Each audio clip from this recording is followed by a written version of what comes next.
வணக்கம்.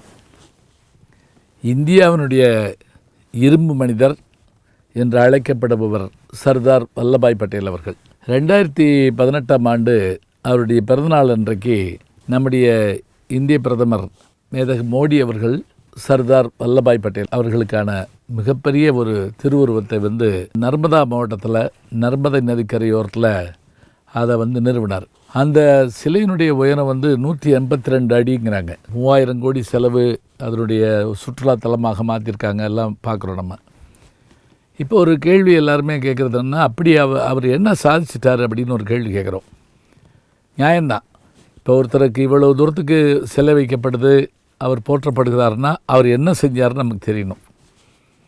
அவருடைய தந்தையாரை பற்றி சொல்கிறாருந்தா, ஜாவேரி பாய் குஜராத் மாநிலத்தில் ஒரு சிற்றூரில் அவங்களுடைய குடும்பம் இருந்தது. இவருக்கு 3 அண்ணன்கள், அதாவது பித்தன் பாய், நரசிம்மா, இன்னொருத்தர் 3 பேர், தம்பி ஒருத்தர் காசிபாயின்னு, ஒரு தங்கச்சி ஒன்று. இவங்களுடைய தந்தையாரை பற்றி சொல்கிறப்ப இவர் எப்படிப்பட்டவர்னா, இவர் நாட்டுக்கு தொண்டு புரிஞ்சவர் தான். ஜான்சி ஆண்ட அந்த அரசிக்கு நேர்வாரிசு இல்லாதனால ஒரு குழந்தையை தத்தெடுத்துக்கிறாங்க. ஆங்கில அரசாங்கம் ஏற்றுக்கிற மாட்டேங்குது. அந்த அம்மா போர்க்களத்துக்கு குழந்தையோடு போய் போராடுறாங்க. அப்படி போராடின அந்த போராட்ட வீரர்களில் ஒருத்தர் யாருன்னு கேட்டால், ஜான்சி ராணி லட்சுமிபாயினுடைய படையில் இருந்தவர் ஜாவேரி பாய், சர்தார் வல்லபாய் பட்டேலுடைய தந்தை. அவர் அந்த அம்மா போரில் கொல்லப்படுறாங்க. இவருக்கு வேலை போயிடுது. அப்புறம் இன்னொரு பக்கத்தில் இருந்த இன்னொரு நாட்டுடைய சிற்றரசற்ற போய் வேலை கட்டி போகிறாரு. இவருக்கு வேலை கொடுக்காட்டி கூட பரவாயில்ல, இவர் ஜெயிலில் அடைச்சிப்படுறாரு. ஜெயிலில் அடைச்சிட்டு அங்கே உட்கார்ந்த செஸ் விளையாட்டு மாதிரி தாயக்கட்டை மாதிரி ஆடிக்கிட்டு இருந்தப்போ அதை அந்த சிறைக்குள்ளே இருந்து பார்த்து அவர் ராஜா தப்பாக ஆடுறாருன்னு சொல்லி அந்த காயை நகட்டாதீங்கன்னு சொன்ன உடனே நகட்டாமல் இருந்து ராஜா ஜெயிச்சுட்டு, பரவாயில்லையே அப்படின்னு சொல்லிட்டு, சரி உனக்கு ஒன்றும் தர முடியாது, நீ விடுதலையாகி போயிரு அப்படின்னு தரான்.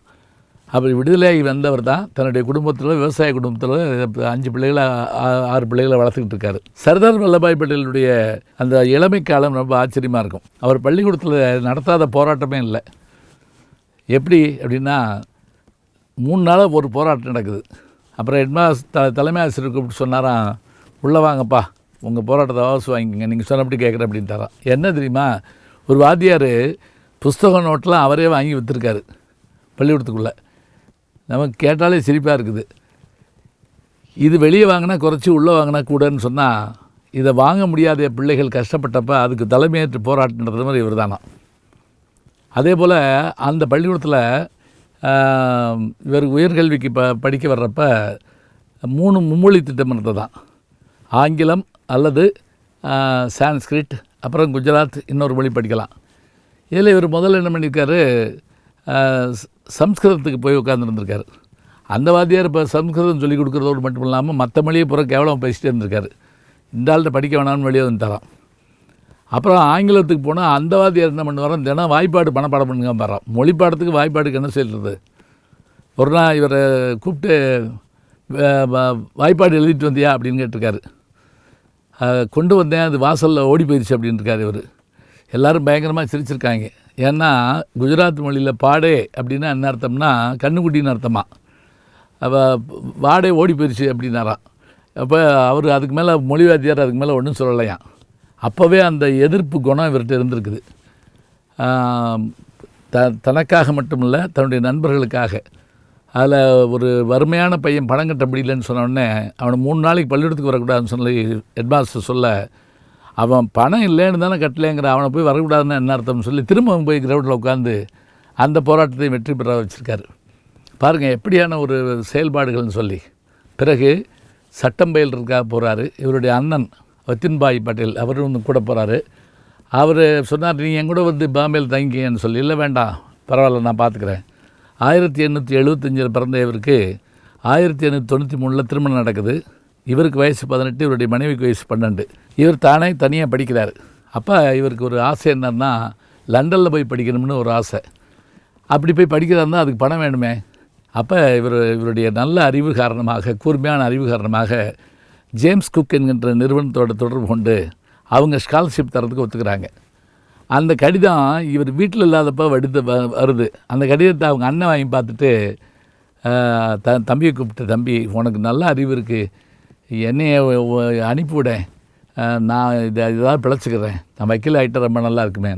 ஒன்றும் சொல்லாமல் அந்த அண்ணனை அனுப்பிட்டு அண்ணன் குடும்பத்தையும் சேர்த்து தானே பார்த்துக்கிட்டு தானே படிச்சுட்டு இருந்திருக்காரு. யார் செய்வா இதெல்லாம்? அதுக்கு பிறகு திரும்ப லண்டன் போகிறதுக்கான வாய்ப்பு கிடச்சிது. லண்டனில் போய் அங்கே அவர் அவருடைய அந்த இதெல்லாம் லண்டன் போகிறப்பயே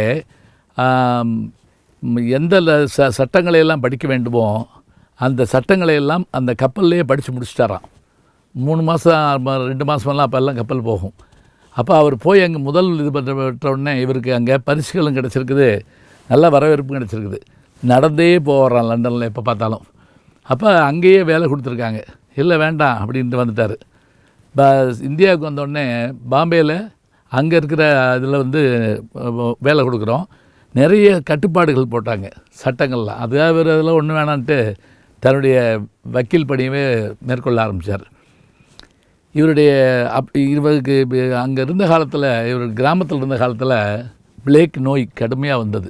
அந்த பிளேக் நோய் வந்ததுன்னா எல்லோரும் குடும்பத்தை விட்டுட்டு பிள்ளைகளை விட்டுட்டு ஓடிடுவாங்க. இவர் என்ன பண்ணாரா, இவர் பாதிக்கப்பட்டிருக்காரு, ஆனால் மனைவியை கூப்பிட்டு நீ தப்பிச்சு போயிரு, உன்னுடைய தாய் வீட்டுக்கு போ, அந்த அம்மா எவ்வளோ சொல்லியிருக்கு, பரவாயில்ல போ அப்படின்னு சொல்லி அந்த பிளேக் நோயை மன வலிமையால் வென்றிருக்கார்.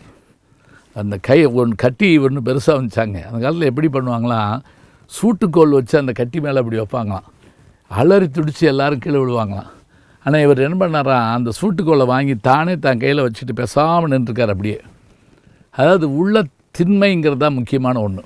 அன்பிற்கினிய யூடியூப் நேயர்களே, நீங்கள் என்னோடு இன்னும் நெருக்கமாக தொடர்ந்து வர வேண்டும் என்று சொன்னால் இன்ஸ்டாகிராம், ட்விட்டர் போன்ற பதிவுகள்லேயும் என்னை நீங்கள் தொடருங்க, பின்தொடர்ந்து வாருங்கள், நாம் எல்லோரும் முன்தொடர்ந்து செல்வோம்.